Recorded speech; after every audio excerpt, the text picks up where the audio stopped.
Hey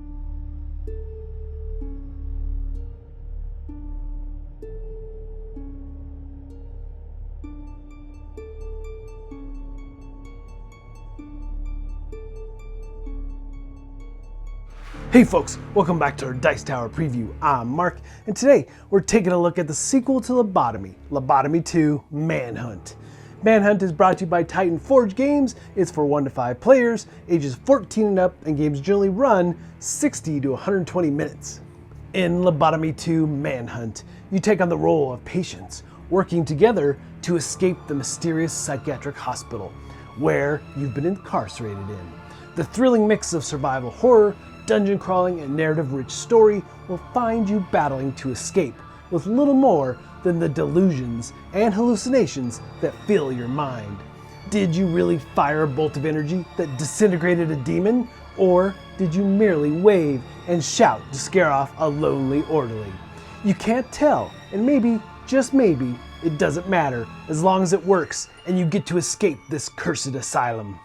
Of course, no matter what your mind creates, escaping won't be easy. The hospital orderlies won't give up trying to stop you and return you to your confinement cells. Will you be able to find the difference between reality and delusion before it's too late?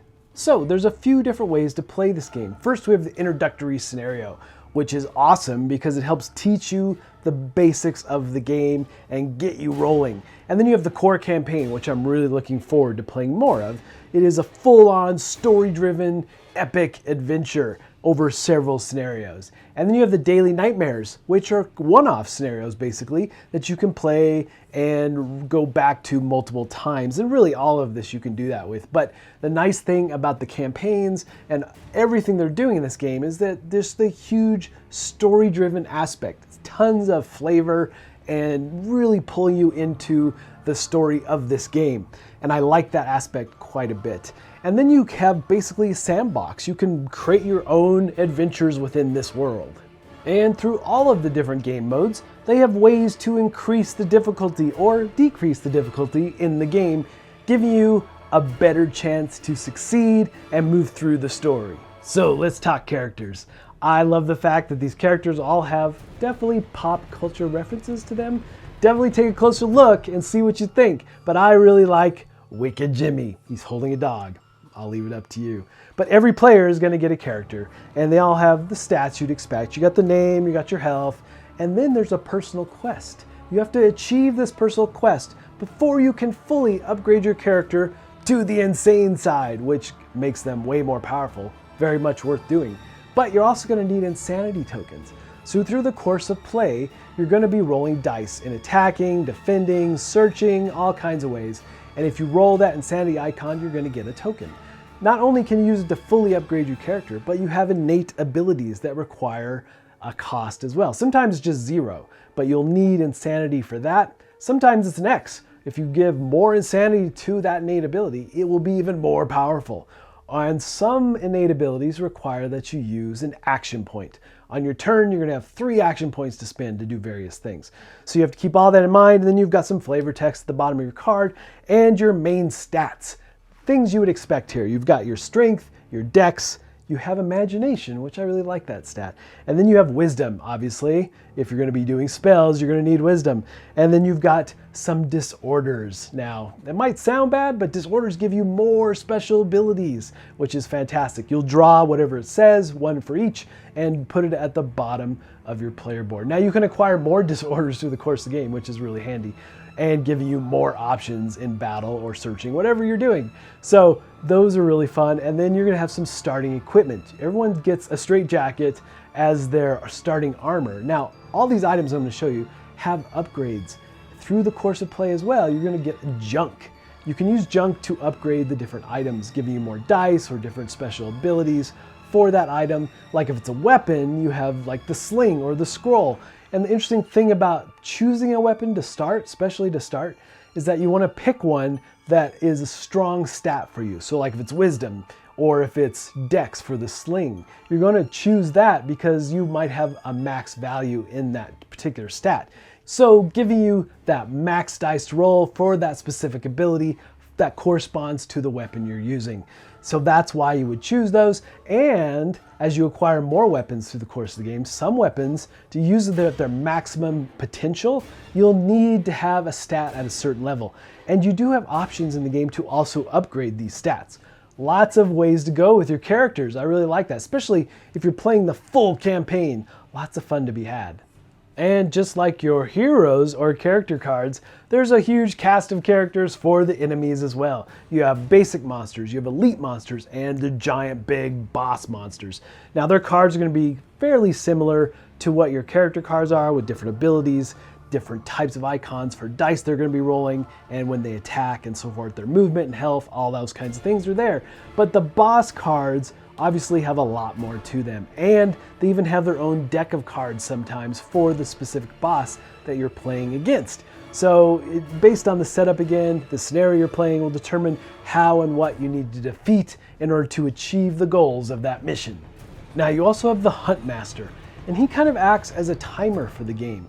And it's going to be dependent on the scenario as well, but he has his own deck of cards that you lay out in a track, or you can play them out one at a time as he moves along the track. But they also have potentially different events, so you'll flip them over if the scenario calls for it, and it's going to obviously aid the monsters as he moves along that track. And you know, when he gets to the end of the track, it will be also scenario specific about what happens, but basically you're going to be running out of time at that point, and all kinds of bad things happen with those events. But as you're learning the game, they're definitely kinder to you, and you don't have a ton of those events to deal with. But the thing is that he is something to keep an eye on, because he will ever get closer to causing the end of the game. So you're trying to achieve your goals before that happens. All right, so let's take a brief look at gameplay. You have really two phases to gameplay. You have the players, characters all activate, and then of course, the monsters get to activate and try to stop you, whatever you're trying to achieve in this scenario. And obviously keeping track of the timer with the Hunt Master moving ever closer to the end. But you're going to be doing various things in your turn. And at the top of the round, the first thing you're doing is that sometimes you have abilities that require a cooldown. If you do, you remove the token from that card. But those abilities are super powerful, obviously. Not all abilities are that way, but some require a cooldown. Now, you're going to be using your 3 action points. Obviously, the basic things you're doing is moving or attacking. And when you're attacking, it's very, very straightforward. You're using either some of your abilities, you're using your weapons, whatever you're going to do to attack this monster, but it's very clear about which dice you need to roll. If it's just a basic weapon that you're using, you're taking a green dice equal to the stat for that weapon's ability. So generally you're taking, like for the sling, I'm going to take 3 dice for a Wicked Jimmy and roll them to try to hit the monster in front of me.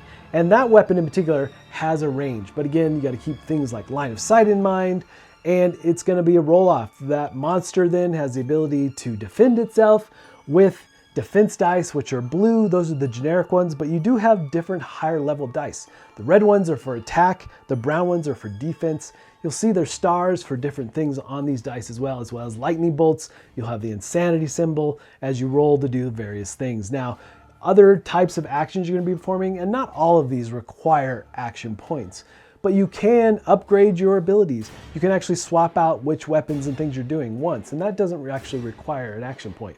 And you can get more disorder cards, or you're going to be searching. I really like searching in this game because when you flip over the token, it shows what everything is going to cost. You might get some junk.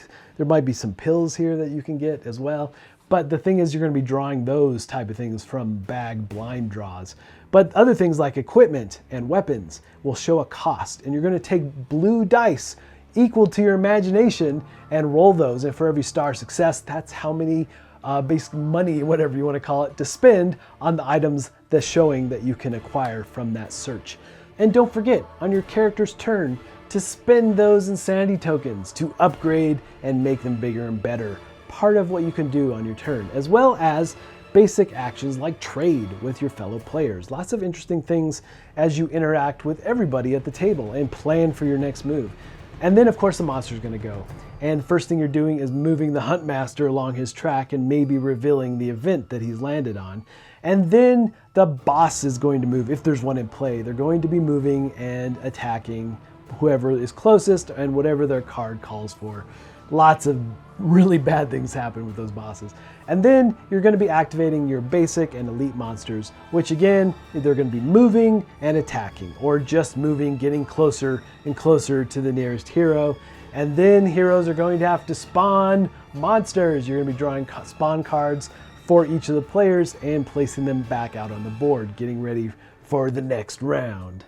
So that's just a brief look at gameplay. Now obviously the scenario you're playing will really dictate what you're trying to do. Maybe you're searching everywhere to find a specific item, or you're trying to eliminate the hordes coming after you. Whatever it might be, you need to work together to achieve those goals and watch out for all the monsters. But I really like how your characters can evolve over time, especially in the core campaign. I can't wait to play that fully all the way through, because having those characters just level up, give you that RPG type feel, because you can really augment them as you play. Really, really fantastic. And I really like these disorder cards. We didn't really dive into them, but let's take a look at one real quick, the OCD. I like this hoarding one because it has a passive ability. When you draw junk tokens, you get an extra one, which is fantastic. But you can also spend an action point and use the bottom ability here to spend 5 of your junk tokens to get a better item. This one has a cooldown. You'll put tokens on it, showing that you can't use it again for a little while. But again, these things add so much to the characters and how you're playing in the game. I like the fact too, the story here in general, that you don't really know what's real. All right, folks, just a reminder once again, this has been a Dice Tower paid preview, and everything you've seen here has been in prototype form. So keep a close eye on the campaign for any changes that still may occur. Now, with that said, I know they've really streamlined the gameplay here. It definitely plays faster, and the introductory scenario really does a good job just teaching you the game. That is fantastic. I like when games have that aspect to them. You can just jump in and be playing almost right away. And the endless scenarios and setups of the boards, really well done. And this is a prototype, like I said, but wow, this game felt done. I felt like I was playing a published game at the table. Really, really cool. But I like all the flavor of the monsters. They're so different and their abilities are so interesting, as well as the characters. That's some of my favorite part about this game, is just, do you know what's real or not? And that story aspect that continues throughout in some of the cards, as well as the different, even the nightmare scenarios have some fantastic story elements. And I love games with story in general. But folks, ultimately, if this looks like something of interest to you, I'm sure they'd appreciate your support. So I think that's it for me. And until next time, we'll see you at the table.